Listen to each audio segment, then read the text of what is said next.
I'm Al McFarlane. Welcome to the Conversation with Al McFarlane. I'm glad to be here and glad to have you along as well. Thank you for supporting being a part of the Conversation with Al McFarlane experience. Our quick report is that we are 30 subscribers away from reaching our first 1,000. We've been telling you this every day for the past so many days. And guess what? Before our very eyes, subscriber by subscriber, we're on track. Wouldn't it be great to reach the 1,000 subscribers during the course of this next hour? So you'll see me, hear me, inviting, reminding those who are listening to subscribe. If you're not a subscriber, subscribe. Now's the time. Today is the day. And hopefully we'll celebrate reaching that 1,000 mark of subscribers in this hour. The analytics we got indicate that we've got over 50,000 views on our channel, and that in the past week, I think we had maybe 8,000 viewers on one of the shows last week. A show was on reparations. It struck a nerve and is trending. So we're happy for that. We want to keep doing that. Well, in that spirit, we enjoy connecting with everybody in our community, and we have some favorite people that we connect with. And I say among those are the people, our friends over at Children's Theater Company, CTC, over in South Minneapolis. In today's program, I'm interviewing, visiting with Becca Claire Hart and her colleague, brother Sigmund Reed, Reed Sigmund, okay, who are part of the cast at the show is called, I think, Leapfrog. Let me double check. There we go. A Year with Frog and Toad. So what we're going to do is, in the course of this program, have you meet Frog and Toad, who are best friends who embark on a year's worth of adventures with great merriment, with comedic agility, and with joyful song singing. So you're going to join them. We want you to join them as they go swimming. And boy, does Todd look funny in a bathing suit. They're going to rake leaves until they ache, and they'll send letters via real live snail with the mail. Sing along with them in this program while Frog and Toad bake cookies, in the only show from Minnesota to ever be nominated for 3 Tony Awards, including Best Musical. Well, Frog and Toad, Becky and Reed, good afternoon. Welcome to the Conversation with Al McFarlane. So glad to have you guys here. How are you both? Doing well. Thanks for having us. I'm wonderful. Thank you for letting us be here. Well, I told you before we talked that I'd probably sing some of the lines in the introduction, but I chickened out. But I got an hour to get my nerve up, and if I end up coming back to it, so be it. If I don't, well, I'll still be the chicken in the cast, so that's okay. Listen, talk about the show. Becca, let me have you start and sort of describe the show. And of course, during the course of this hour, please invite our viewers and listeners to show up and support, enjoy this presentation, but to support CTC. Becca? Yeah. Hi, everybody. My name is Becca Claire Hart. I just go by Becca. And in this wonderful production of A Year with Frog and Toad, I play one of the birds. It's a 5-person cast. So there's Frog and there's Toad. And then there's 3 other little dudes who run around playing all the different animals through the seasons. And that's what I get to do. And so it's a blast. We get to watch Reed Sigmund and Jay Goad do master classes every single day. And it's a really sweet show. It's really for little ones, but it's something that anybody can come and enjoy. Throwing it to Reed. Reed, go ahead. Yeah, my name is Reed, and I'm playing Toad. This is my 3rd go around in this role. But yeah, I just love this story. I grew up reading the books as a kid, and what I love about them is they're not like so many books you'll read in children's literature or shows that are written for a family where the stakes are enormous or there's a villain. It's not like The Wizard of Oz where they're going to go fight a witch. There's not that part to the story. It's simple things like trying to fly a kite, like making cookies together, like trying to plant a garden. And I promise you, I realized that on the surface, those things can sound really boring, which is why most plays are not about things like that. But Arnold LaBelle, when he wrote these stories, he had a way to connect with humanity and connect with all the spectrum of emotions that people's have in any situation, and how to apply it to the most simple of settings, and to make it feel very important to those characters, but also relevant and personal to anybody reading or watching these stories. It's ultimately about relationships, and the relationship between Frog and Toad, who are two best friends who are very, very different. Toad, I identify with very strongly because he's anxious, and I grew up as a pretty anxious kid. Like, I was always worried that something was going to go wrong, and if something went right for me, I would get upset because it meant that clearly the next thing that was going to happen to me would be wrong, because there would have to be this balance. So as soon as something good happened, I'd start fearing for the next thing to happen, which was going to be terrible. And Toad is a little bit of the same way. But instead of being surrounded by a friend who judges him for it or criticizes him for it, is a friend who accepts him for who he is, and is patient with him. And Toad is the same way with Frog. There are lots of qualities that Frog has. Frog also struggles to loosen up and have fun sometimes, and Toad helps him find the joy in that. So they're two characters, nothing alike, who celebrate those differences instead of creating conflict because of those differences. And I think that's a story that any kid could stand to use, and quite honestly, most adults could stand to use in their lives as well. Totally. What a lesson. What a lesson. Just as you described it, but to see that unfold in relationships of characters on the stage has got to be special for children in particular, but should be for everybody. Yeah. What's been the reaction of audiences so far? We open in we open in 2 weeks, right? Okay. But this 2 weeks from Tuesday. Fourth production. No, the fifth production that they've done of this show at CTC since it originated in 2003. Is that right? I think so. Yeah. Yeah, I'm pretty sure I'm right. I might be wrong. If I'm wrong, somebody.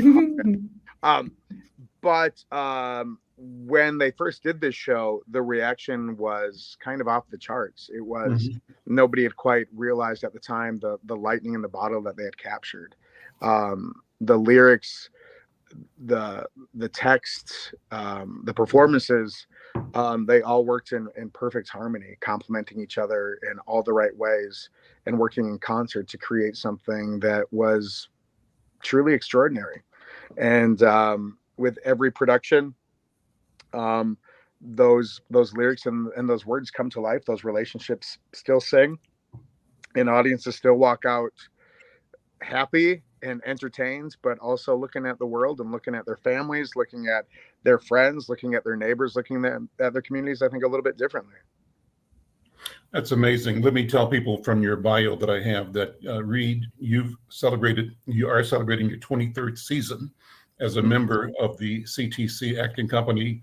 Yeah, it's amazing. You've appeared in such shows as Dr. Seuss's How the Grinch Stole Christmas, The Wizard of Oz, and Cinderella. And recently, you've been on stage at Jungle Theater and Theater Latte Da.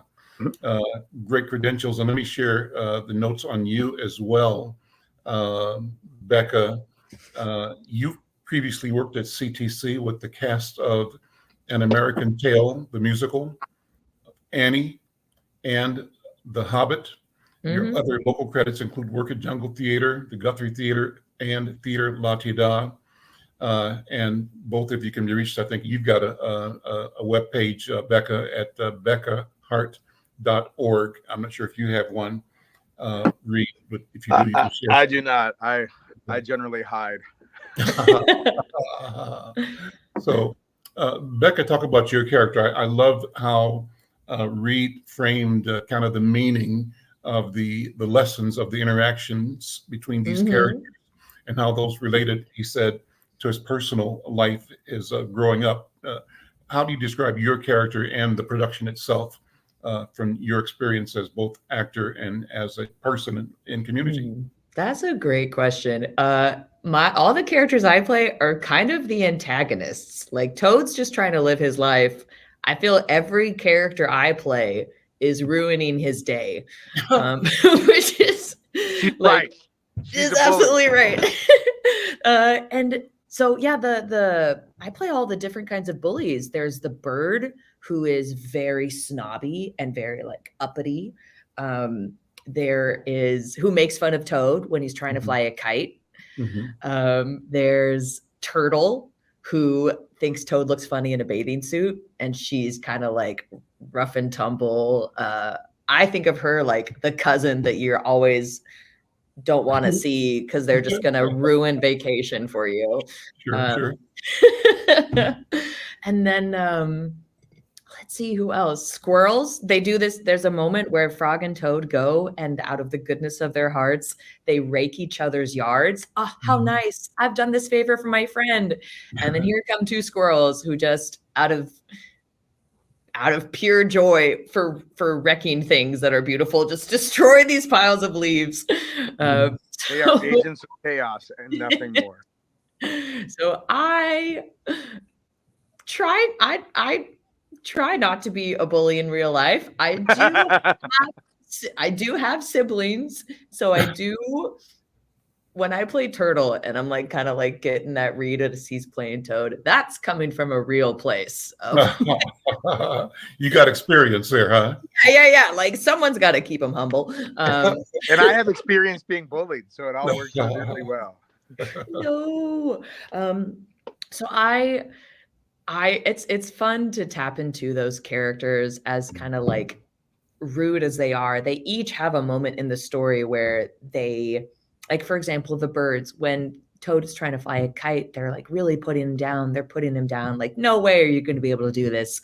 And then end of the song, he does it. And even these people who have been poo-pooing him this whole time are just like amazed at the thing that this person can do. So I am having a blast playing all these different characters. I've always loved these books. I've always loved anything illustrated, anything cartoon. So to be able to bring these illustrated characters to life in this kind of big cartoony way that fits so well in the children's theater's stage and for that audience, I'm having a blast. And then I have to be nice to my castmates backstage because I'm not that nice on stage. Well, Becca, let's have you invite our audiences again, give them the information. Yes, please.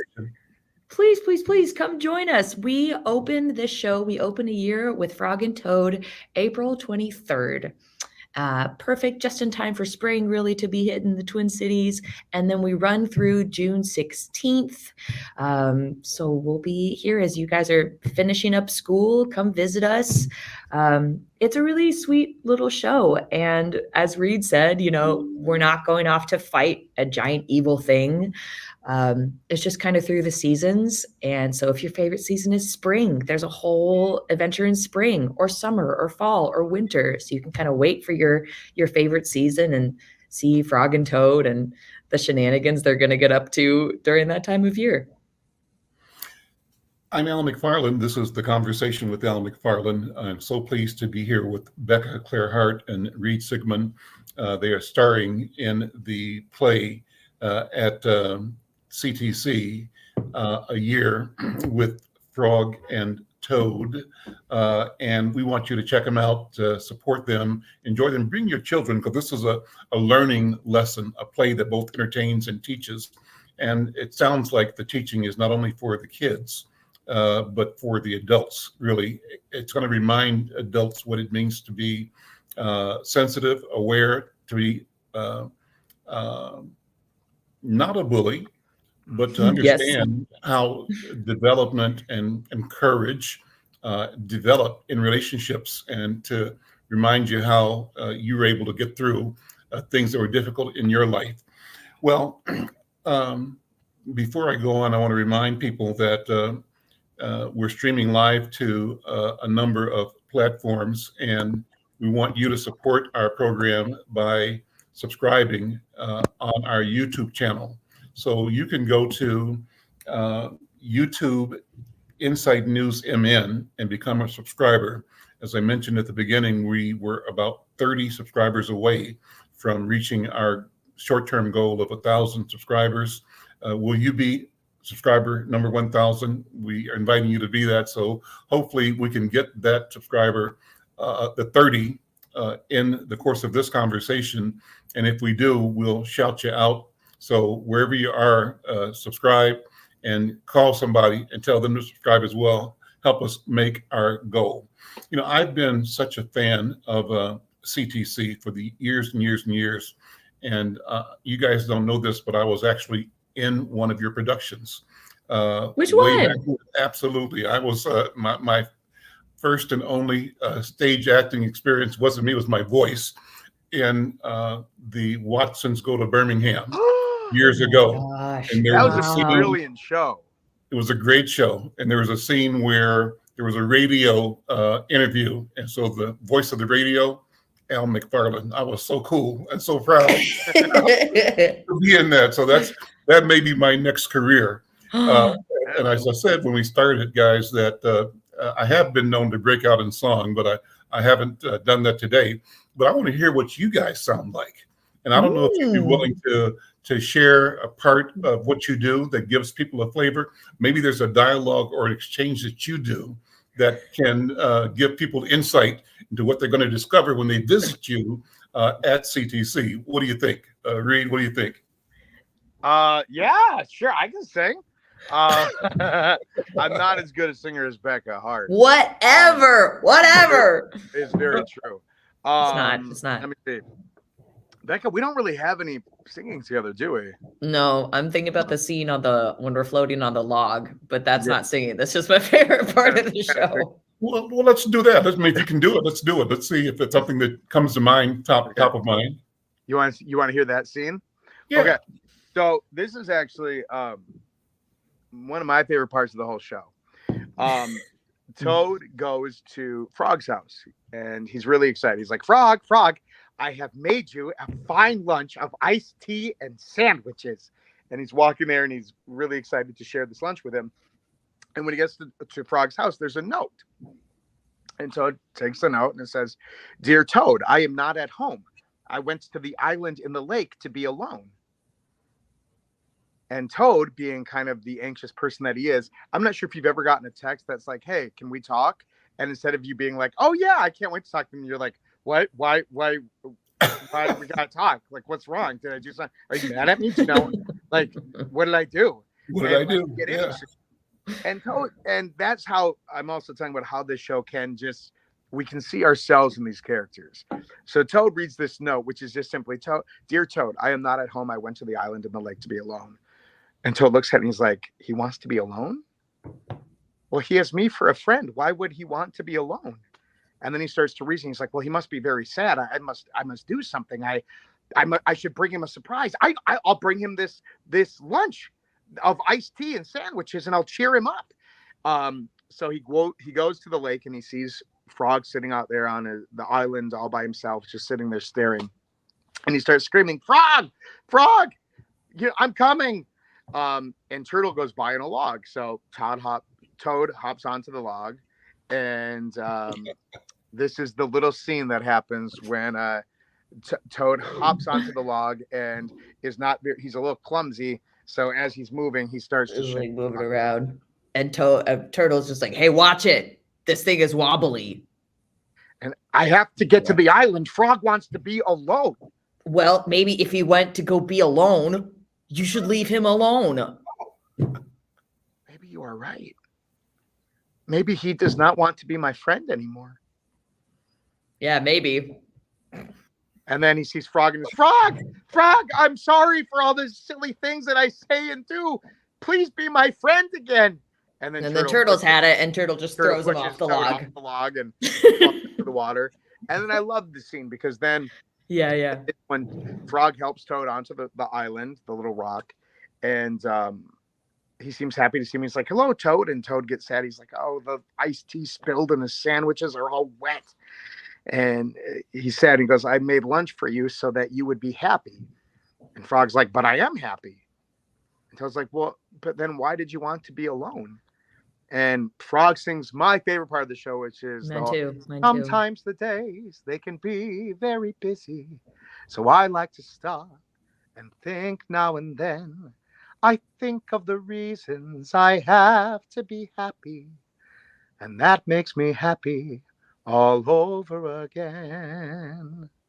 And then the whole song is about really just taking time to sit down and be grateful, and to realize all the things that you have to be grateful for, and to think about the people in your life and how much you love them. And yeah, the final lyric of the song is but mostly I'm happy because I have you. And then Toad finally feels like he can breathe, and it's like, oh, pretty good reason for wanting to be alone. Yeah.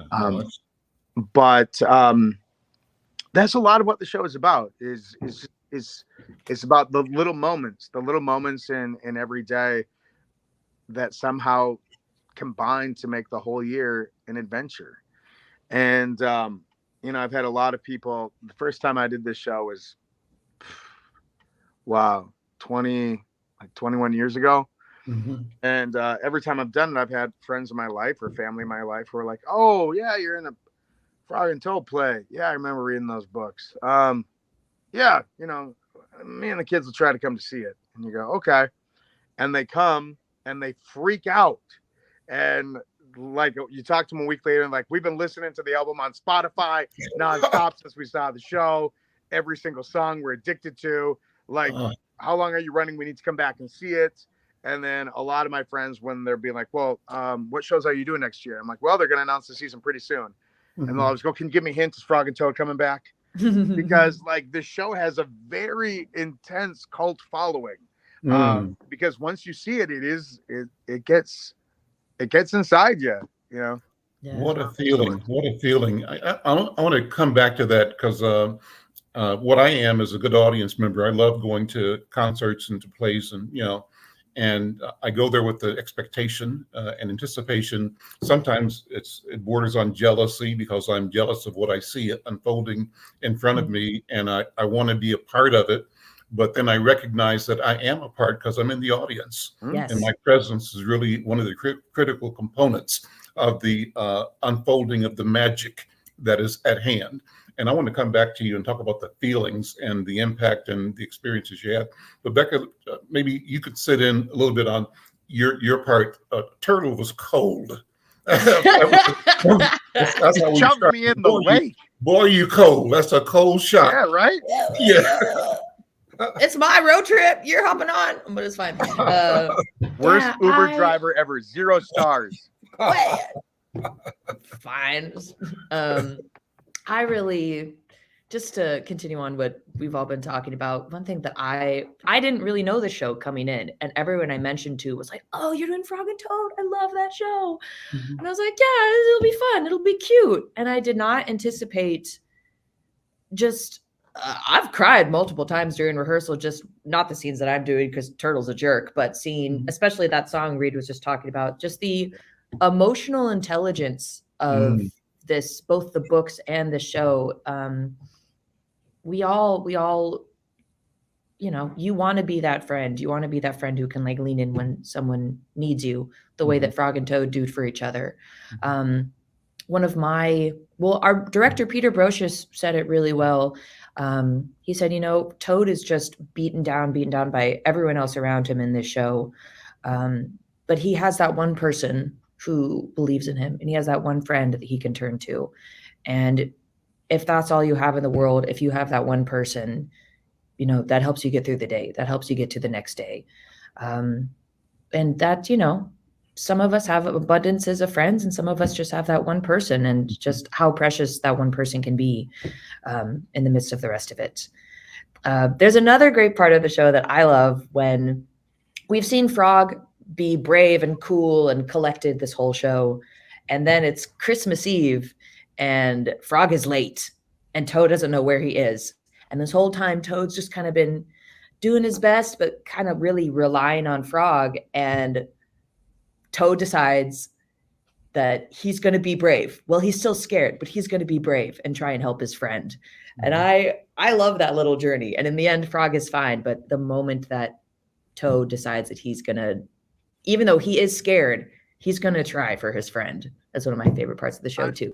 I love it. And that's another moment where, just going back to, it's hard not to try to, anytime you tackle a role, you try to go, how does this relate to my life? Like, how does this relate to humanity? And while you try to be empathetic, and I feel like I am empathetic, there's nobody's story that you can truly understand as well as your own. So you look at it and go, okay, how can I connect to this? And there is that part where he's like, it's Christmas Eve and the fire is burning and the hot chocolate is ready, but Frog is late. And he gets really worked up, and then he starts to get really nervous that something terrible has happened to him. And I remember I'd be 12 years old, and my parents would say, hey, Reed, we're running to the grocery store really quick, and then we got to pick up your sister from dance, and then we'll be right home. Okay, well, what time? Well, we'll be home at noon. Okay, right at noon? Yep, we should be home right at noon. Okay. Okay. And then being there and sitting there and watching the clock, and then noon going, oh, they're dead. Oh, they're dead. And going outside and sitting on the curb and looking down the street, waiting for the sirens, because like, it's decided my parents have died. I just don't know which direction they died. So I'm going to sit here and watch for the ambulance and see which way the ambulance goes. And it's that degree of anxiety. And it's real. And like, you can then, when they come home, and you can be like, you say you're going to be home at 12:06. And they're like, buddy, calm down. And you're like, don't tell me to calm down, because in your brain, it makes total sense. And that's what's happening in this moment. It's a beautiful night, and they have this evening planned. And as usual, Toad's anxiety kind of ruins the evening for a little while anyway, because Frog's a little bit late. But then again, it is, what the cliche of, courage is not the absence of fear, it's the overcoming it. And we get to see Toad's courage in that moment, because he's terrified, and he starts to realize, he's like, well, maybe something's happened to him, maybe something bad, maybe he's lost in the dark, or maybe he's fallen into a deep hole, or maybe he's being chased by a wolf. And instead of just sitting home and staying, he's like, don't worry, I will save you. I will bring a lamp and a rope and a frying pan. And he's getting ready to go out and save Frog, no matter how scary it is to Toad, because he's his best friend in the whole wide world.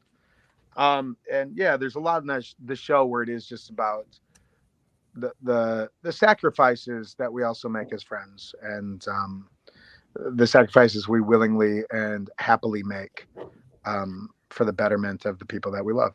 Yeah. And Beth, you have a singing part that you do? I do. Let's see. The birds are really fun, because the birds are always singing in 3-part harmony. So I'll sing a bit, but it's not as cool as having all of us together. But they kind of walk you through the seasons. So the show starts, and they're like there, and they're like their sunglasses. They've just come back from, they're like, oh, we're back from the winter. It's us. You're welcome.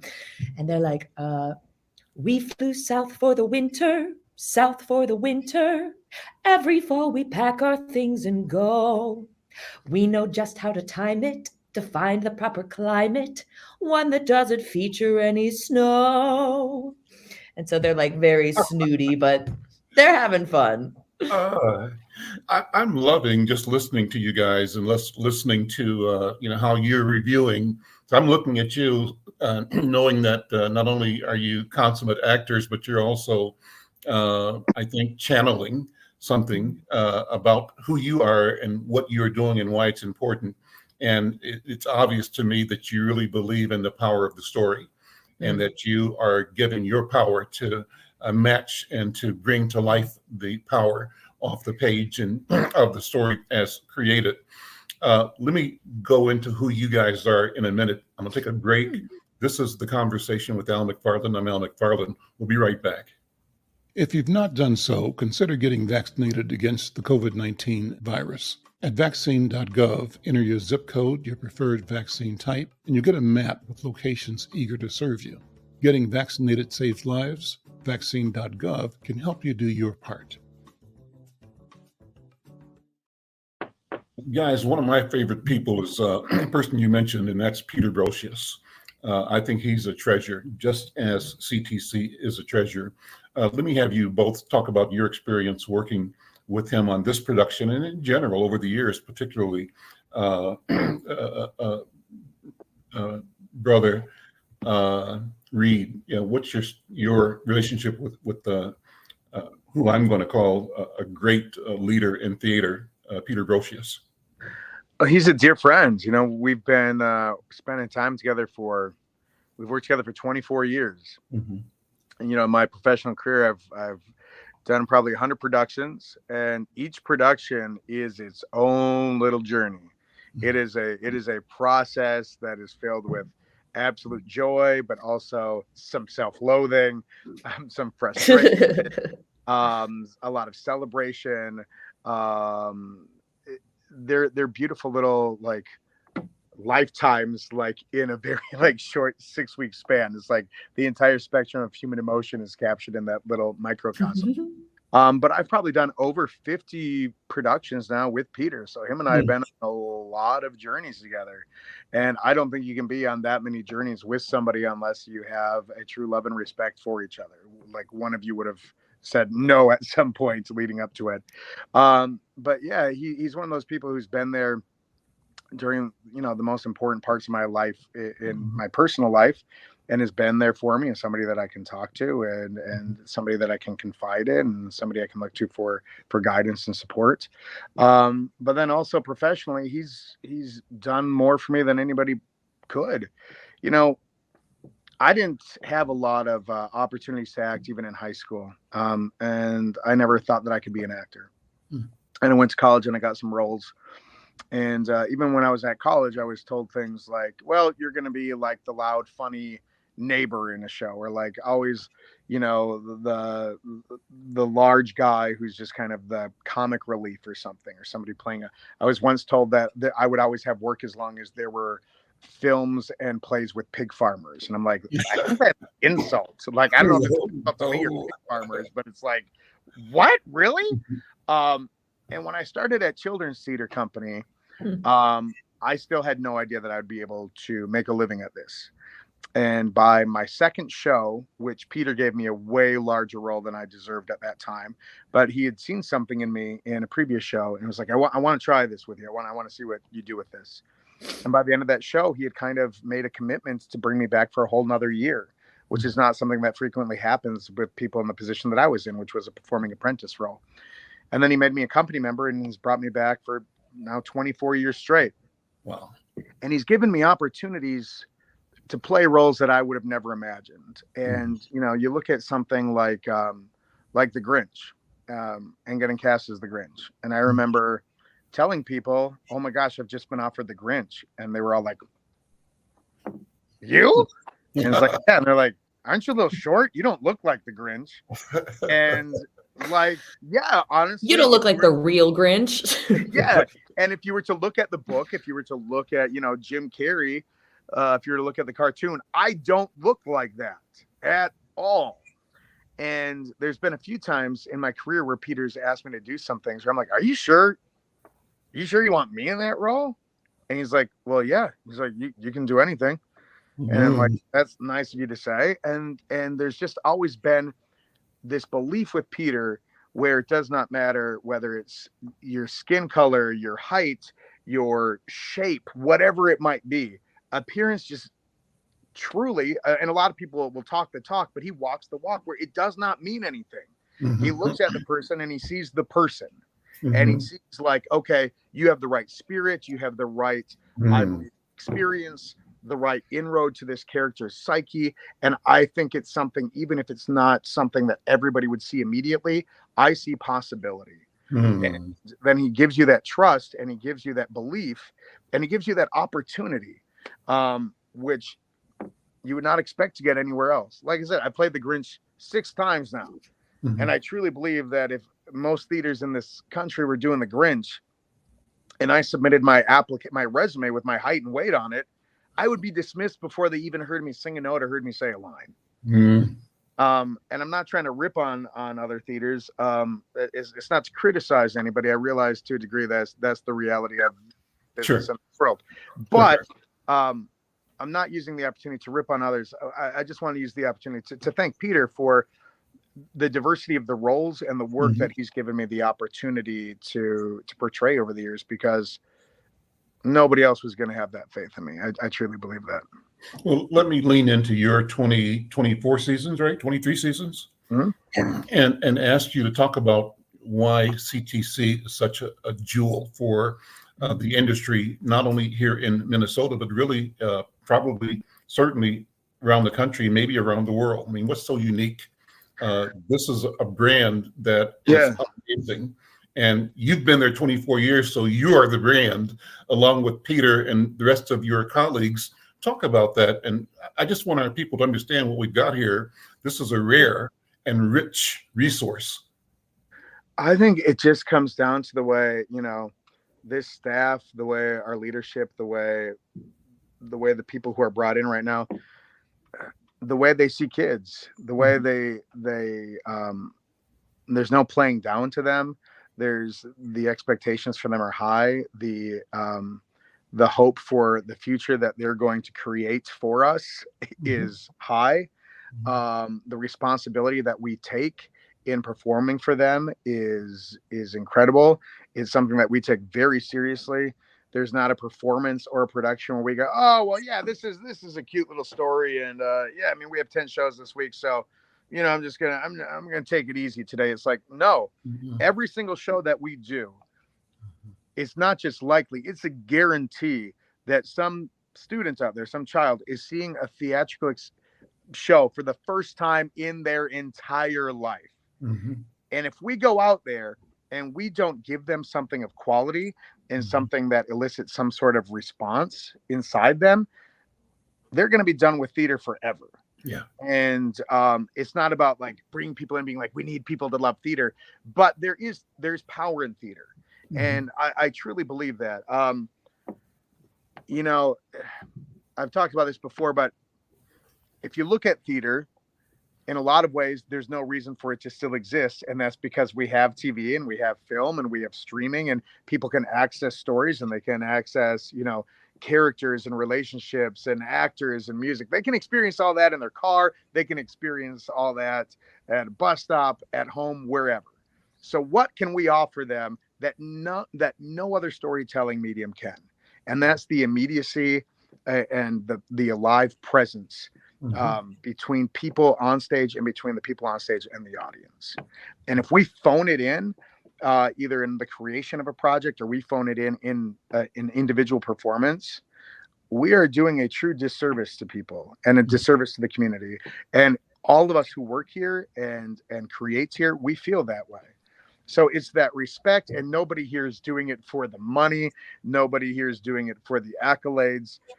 We all buy into this greater purpose. And I think that, along with people who genuinely care for each other and care for our audience working together, is impossible not to create something that resonates and something that matters. Becca, get into this, if you would, and talk about the magic of the moment.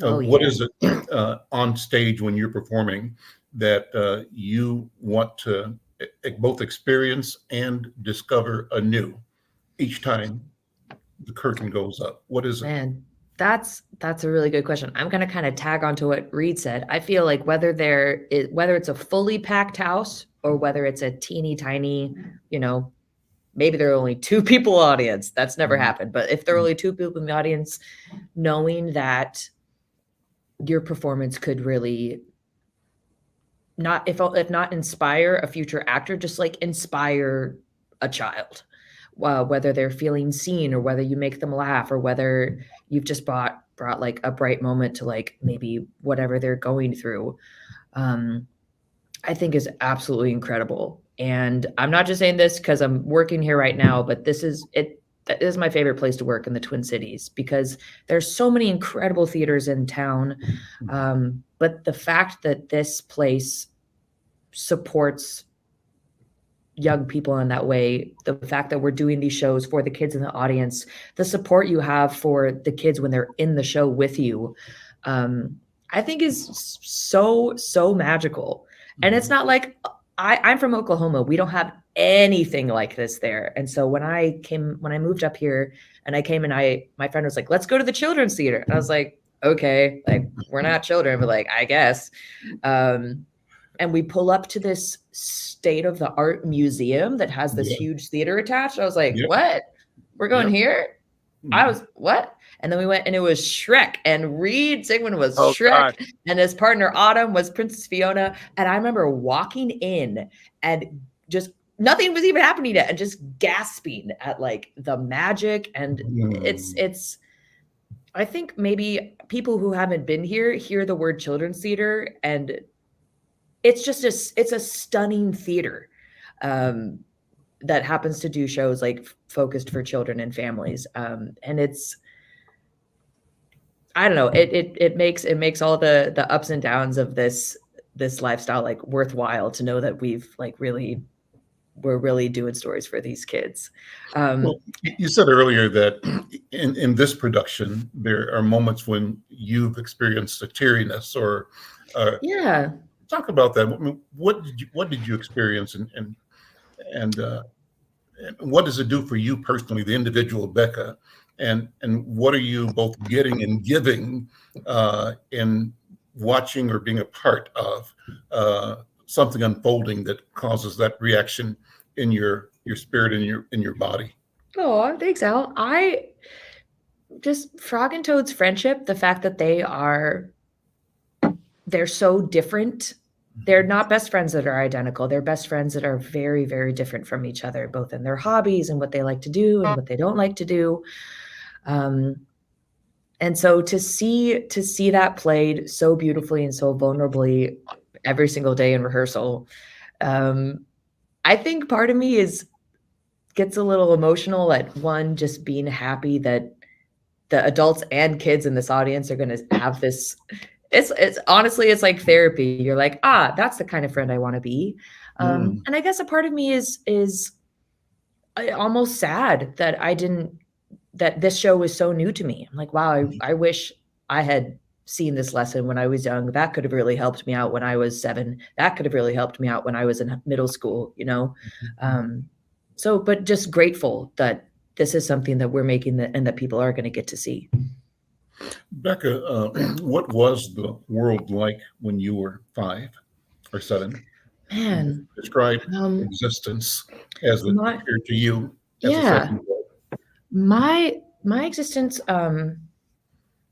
it was a lot like Frogs. Frogs is a perfectionist, and everything is very structured and tailored, and like, we're going to go this. I'm going to wind my watch at this time of the day. I'm going to do this activity.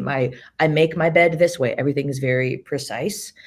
And that was a lot of my upbringing too, for better and for worse. That kind of structure can be encouraging and a little overwhelming. So to see that on stage and to see that type of person, there are times when they're not perfect, and there are times where they do need support and they do need their friend to come find them and to make sure they're okay as they sit on that rock. So I really resonate with that character in that way. That's what the world looked like for me a lot when I was growing up. You recognize that character. Yeah, I recognize that character, and I love him. And I can see that his striving and the stress that he puts on himself, he maybe doesn't have to do that.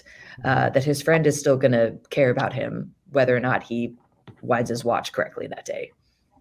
You mentioned that you had brothers and sisters that some of them might have seen you like some of the meaner characters in the play. Talk about your family growing up. Who were your parents, and how did you become an actor? What went into making you an actor? Well, for the record, my youngest sister was the worst, and so the skills I developed were for self-defense. No, I grew up in Tulsa, Oklahoma. I'm the eldest of 3 kids. I've got a brother and a sister. My parents one was very, very. My mom loved opera. My dad loved soccer, and teaching, and so. Kind of all through growing up, I had this interesting combination of the arts, that I love to do, and also of being the child of an educator. So I was often like working at summer camps, like being a camp counselor. And so I love the children's theater. It kind of allows me to combine those two things where even when we're making art, we're still supporting and reaching out to these young people, especially when you get to come back multiple times. Like there are kids we worked with this season who they're 14 now, but I worked with them when they were 10, and just to support them. And it's a cool combination of what I had in my house growing up. Feel very lucky in that. I ask a lot of my new friends on this show about lineage and how the notion of lineage sort of shows up in your life, in your story, if it does. And so I'll ask you the same thing as you go about your daily living. Does the image or is there a presence of what's the right word for it, ancestors that you consider part of your being, and that one way or the other show up in what you think, what you do, that give you protection, guidance, or scare you, or whatever? I mean, how do you sort of capture the eternity that you are the latest moment of, in terms of wow, your actual real biological and community families? Yeah, thanks, Al. Wow, I love that. I didn't know my great grandmother on my father's side, Madam Hart, but lore tells that she was a diva and a performer and would host parties only so she could perform for her guests. And I don't want to do that, but I do love. I would come to one of those parties. I don't want that. I'll have a party, but it's for everybody. But so with that, so I don't know if she ever got to perform on stage, because she must have been living in a time where, early 1900s, just, living a very different life of women. So the fact that I am able to like be on stage, I have this like little necklace that has been passed down. And so I really feel that I'm representing a lot of women in my family when I perform. So I'm really grateful for that. And then I also come from a long line of educators. My father's an educator. My maternal grandmother is an educator. Lots of just people working in youth supportive fields. And it just kind of felt like a natural fit. And so I just adore that I get to do that too. And I've always loved holding space for young voices and young people. And the fact that I get to do that and theater at the same time is, I consider it a pretty singular experience. And so I feel very, very lucky to be here. Hart is an English name, or what's the? Hart is, I think it eventually became English, but Ancestry.com says it's mostly Irish and Scottish. So I think that just gets like lumped together, just a Western European mutt. But yes, Hart is pretty English. And Sigmund, what's your story? What's your genealogy? My dad was born in Germany in 1949 and moved over to Montana at the age of 2. And my mom was born in Ohio in 1949, and she moved to North Dakota not long thereafter. And they met in high school when they were both my dad was living in Bismarck and my mom was living in Mandan. And they got married and they moved to Florida and absolutely hated it. And my oldest sister, I have 3 sisters, no brothers. My oldest sister was born down in Florida, and then they moved up to North Dakota to raise their family because that's where they had been raised for the most part, and they thought they had a good upbringing there. Yeah, but I didn't know you only had sisters. What? I feel like that explains a lot in a very, very good way. Okay. But no, there's I never met either of my grandfathers. They both passed before I was born. My grandmas were sweet, but didn't live all that close. My dad, when I was really young, he worked as an editor at a local TV station. When he lost work there, he drove a Greyhound bus for several years and then owned a video store. So he was always a big fan of classical music and kind of the golden age of Hollywood. Loved old school black and white comedic teams, Three Stooges, Abbott and Costello, Marx Brothers, Laurel and Hardy. Watched a lot of that kind of stuff growing up. And my mom ran an in-home daycare. So my house always had Kids. like a dozen kids running around in it. So yeah, that probably helped shape a little bit with where I am now, especially since I was older and was at a house full of kids and usually You were always entertaining the kids, I'm sure. A lot of the time, yeah. So I think that's part of how I ended up here, yeah. When did you decide to become an actor? How did that shape up in your own mind and your own story? And the same question I asked Becca, you've kind of described, but go into it again. So what was the world like when you were 4 or 5 years old? What did existence mean to the 4-year-old Reed Sigmund? I was born in 78. So we're talking like 1982, 83, right around there. Return of the Jedi was just coming out in theaters. Empire Strikes Back had been out. Superman, the movie, was out. He-Man was a thing. You know, I was a nerd. My dad, I'm actually named partly after Reed Richards, who the Fantastic Four character, because my dad was a big comic book nerd and comic book fan. So yeah, fantasy and stories. I love stories. I've always loved stories. And what's interesting though is you'll meet people in theater or entertainment who will have different opinions on this. As much as I love story, and story is so important to me, it is secondary to characters and relationships. And you can ask yourself, would you rather see a movie that had a fantastic story but no interesting characters and no interesting relationships, or would you see a movie or a play that ultimately wasn't about much but had really captivating characters that were interesting and really interesting relationships and how they existed alongside each other? And to me, it's always going to come back to character and relationships. So yeah, I think early on, I love. So do you have a internal mental library of characters, or is your discovery of characters a function of being cast and being coached? You know, how does that work? Honestly, it's kind of more of a personal experience where I'll get the role, and a lot of times I think they have no idea what I'm going to do with it. And then I'll come in on the first day and they'll be like, okay, so you're going into, okay, that's an unexpected direction. Sure. Let's see where that leads us. And I think the good directors cast really well and they help shape something, but they absolutely allow the performer or the actor to bring in a lot of their own instincts and a lot of their own personal experience and personal connection to the character, to the piece. And I've been fortunate enough to work with mainly directors like that. So when have you been surprised on stage when you're doing your part, your role, and either something that you are saying that you've studied, you're using your craft to deliver?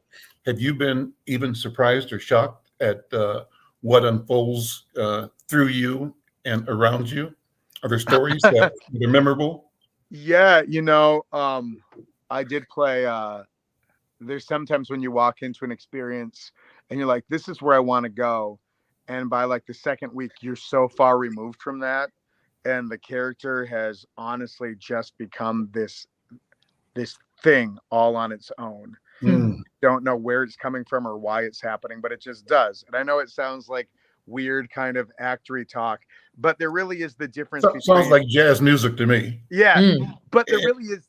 Absolutely. And there's the thing though, where I think when I was younger as a performer, what I tried to do is be like, I'm going to take this character and I'm going to put it on me and I'm going to wear this character and blah, blah. And I sucked. I was terrible. I was not a good actor. There's a reason I couldn't even get roles in high school when they were begging anybody who identified as a male to like, and as I got older, it's kind of like, okay, I think I just need to flip this thing inside out. And instead of me wearing the character, I need to go, hey, character, here you are. I'm just going to put you inside me and you can wear a Reed suit for the next like 2 hours. And just by flipping it that way and letting like the character like wear me. Like that mentality, I think, has just really helped me as a performer. And every performer has a different approach and their own little tricks as to how they think or process things. But for me, Let that's me something just that, throw in what you just described to me reminds me that here's the image in my mind. It's like being mounted in a Vodun ceremony. yeah, You go to the ceremony, the music starts, the play unfolds, and at some point in time, people who are chosen are mounted by a spirit, and that Yep. spirit is in control. yeah. They've surrendered themselves to the role of being the vessel. And And it's a lot like that. And you just have to be like, there's a lot of stuff inside me and a lot of experiences. Use that, and we'll just see what happens. I do some thinking. I swear, I do think as an actor, but I do all that thinking off stage so that when I get into a moment, I honestly, especially when we're blocking something, I don't know what's going to happen. It's like I've done the homework so that right now I can just react. Yeah. And I think that's where I can't. I've played a lot of comedic roles. If I try to plan a comedic moment at home, oh man, is it trash. It's the worst. It will never get a laugh. It's unwatchable. But if I come and again, it comes down to character and relationships. If I forge a relationship with another actor on stage and we start playing together, well, that's where the comedy's born. But it can't be planned. It has to be experienced. So my original question, Reed, was, can you give me a story about an event, a memory of the magic itself occurring? So what do you mean, Al? As an audience member, I live for what I call, from my seat, the moment of transformation. If it's in music, for example, I've been witness to the whole room changing on a certain note or certain vibe or certain congruence makes itself clear and evident. And as a member of a theatrical audience, I remember, I can describe this. I'm seeing this as we're talking. My friend, I'll think of his name in a minute, in one of August Wilson's plays over at Penumbra Theater. And the scene was the actor either stopping time or opening time up. And he went through the motion of doing like this. And as he was doing that, everything in the whole damn room changed. You felt time itself was being ripped open, and something that you hadn't seen before, magical. You understand, am I the only one seeing this? Yeah. That's how it feels. Other people can't be as crazy as me because I'm seeing this, but it's not possible, but it was possible. I mean, does that happen to you? Oh yeah. I mean, there's, I look at something like The Grinch even, and The Grinch it's a roller coaster of a journey. And, you start with The Grinch and he's isolated and he's crabby and he's alone. And then he's frustrated and he feels powerless. And then he gets giddy because he has this idea. But for the most part, he's been a character who's never really had power. I mean, power over what? Over nothing. He lives with his dog in a mountain. Just like he does. He really does. He's never really had control or power over anything. Like he talks about status, but he's never really felt it. And there is a moment, and it happened the first time I did Grinch, where it was like, I think as he starts to steal Christmas and the plan starts to actually work, there's this power inside him which suddenly kind of emerges, which he never knew was there and he's never felt before. And it is absolutely thrilling, and it feeds itself, and he becomes this egomaniac, like I am, to quote Leo, the king of the world. But it's this raw, guttural, strength, this power. And the first time, you do it, and there are 750 people out there, and you go out into the audience and you're stealing Christmas, and you have some audience interactions, and then the music starts to swell, and you come back up on that stage, and it's and you feel the energy suddenly from the audience just feeding you and vibrating through you, and all the shivers and the chills and the strength that you never thought you could have. It's like, I could lift a car right now, because you feel it inside you, and you can feel the the quality of the air in the room has shifted. Mm. And yeah, again, it goes back to, you can't get that at a movie, really. You can't get that sitting Anywhere. at home by yourself under a blanket with your Doritos. I love Doritos. I wish we sold them here. But like, Good plug for Doritos. Nice. and that's why I'm here, folks. Becca, let me have you make the invitation. We're out of time. This has been a wonderful conversation, but let me have you invite the world to Yes, show up please. and to spend time with Frog and Toad. Ladies and gentlemen, boys and girls, come on, amphibians of all kinds, please come join us at the Children's Theater Company. We are doing a year with Frog and Toad. We open April 23rd. We run through June 16th. It's a musical. It'll make you laugh. It'll make you smile. Come, bring your kids, bring yourself, bring your dog, bring some Doritos, whatever you want to bring. For me. We'll see. And me. Guys, thank you so much. Regards to my friend Peter Brocious. I'm Al McFarlane. We'll see you next time. Take care. Thank you, Al. Bye-bye. Take care. Thank you. Thanks.